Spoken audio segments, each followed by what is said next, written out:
আসসালামু আলাইকুম। তো আমরা আজকে জন্মদিনের অনুষ্ঠানে চলে আসলাম আমার এক বন্ধুর। তো আমরা সবাই মিলে কেক কাটার জন্য প্রস্তুতি নিয়েছি। তো দেখতে তো পারছেন কেক কাটা আরম্ভ হয়ে গেছে। তো কেক কাটা হয়ে গেছে, এখন সবাইকে খাওয়ার জন্য প্রস্তুতি চলছে। তো এটা আমার বন্ধু রনি, এর পর্যন্ত বিয়ে হয় নাই। আপনারা সবাই দোয়া করবেন এর যাতে বিয়ে হয়। এটা আমার আর এক বন্ধু, এটা বুরহান। তো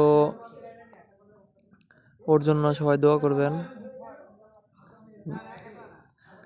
তো এই যে আমার এক বন্ধু, সে মোটামুটি কেক পায় নাই, তাই এখন চেটে চেটে খাচ্ছে। তো ভালো থাকবেন, ধন্যবাদ।